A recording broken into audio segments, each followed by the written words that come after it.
patio idea, when you walk down the stairs, there's gonna be like, not a gazebo, but it has four like pillars, and then on top it'd be like a flat roof with like beams spaced across the top, and then so when you walk down the stairs, the first wall that you would see has two swings swinging down or hanging down, and then if you like turn to the right, then it would be vines like to the floor level, and then on the other side it would be like lights that would be solar powered, so it saves energy and is energy efficient, right? Okay, and then so then the decorations on the inside, like the chairs and stuff.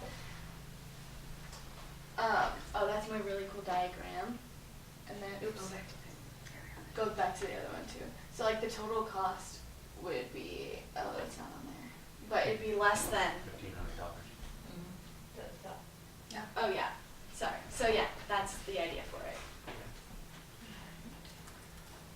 Okay, so we plan to build a platform type dock thing on the northeast side of the pond. So this is kind of a diagram with the pond and the patio, and then it'd just be like down here below the patio.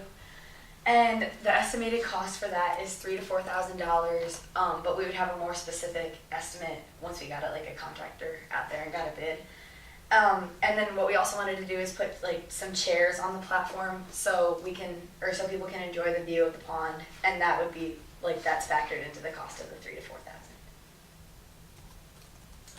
We decided on two types of fish. There's Shimokin goldfish and large koi, and they both can survive in the winter because they remain inactive, so you don't have to deal with them during the winter and have to take them inside or do anything else. And the goldfish are $2.89 at PetSmart, and the koi are $13.99 at PetSmart, so I think we would do like a variety of those types of fish.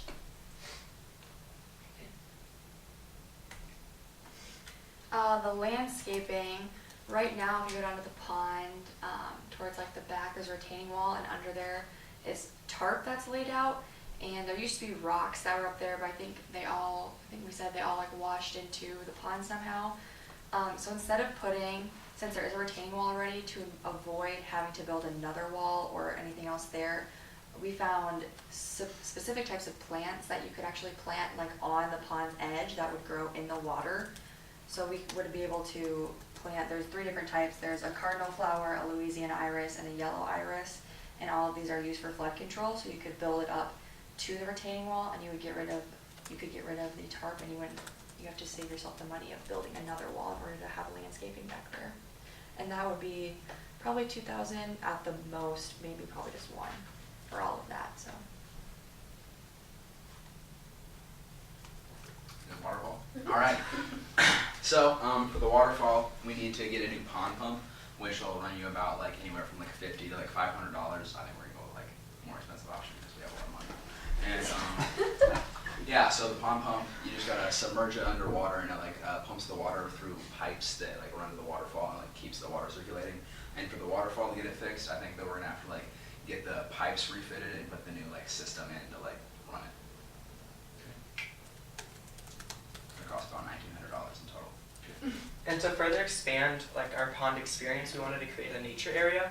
This would allow a workspace for the people of the bank and Iowa Big and whoever rents out these spaces to go out in nature and not only be able to work on the work, but get inclusive with the nature. This would include like a workspace nature table. This is actually a table that has area for plants in the middle where you can plant herbs. And actually use this for if you want to use it for your food or anything like that. And then surrounding that little area would be a raised garden bed, a very narrow one, where it secludes off the area and allows you to be really close to nature with that built aspect to it. This would actually be located right next to the waterfall.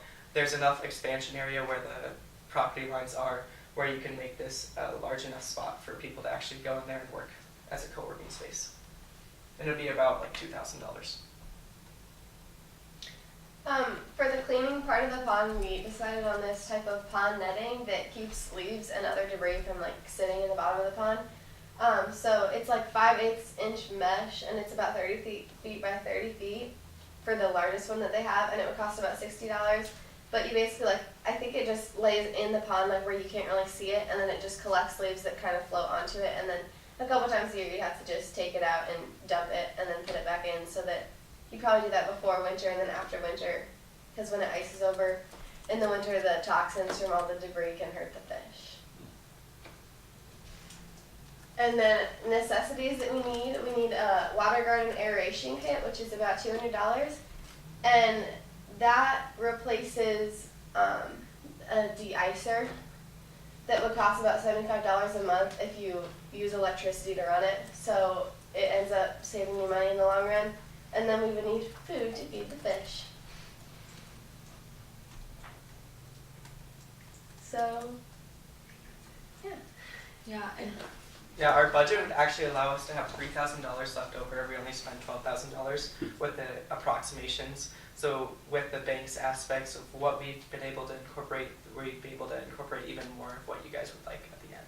Perfect. John, I just threw out a $15,000 number to some of the groups just to give them a number, so if you're wondering where you got that from. I said if they won't fit that, then you'd cover the difference, so. Easy enough. Yeah. Sweet. No, Cool. That's good. I like the net. It's cool. Nice and easy. Nice and easy is good. You pull out dead bodies. Well, yeah. I still swear I'm gonna go back there and find one. And have you guys seen the frogs back there at all? Yes, I saw Oh, one. haven't seen it. I don't know. It was a month ago. It sounded like it was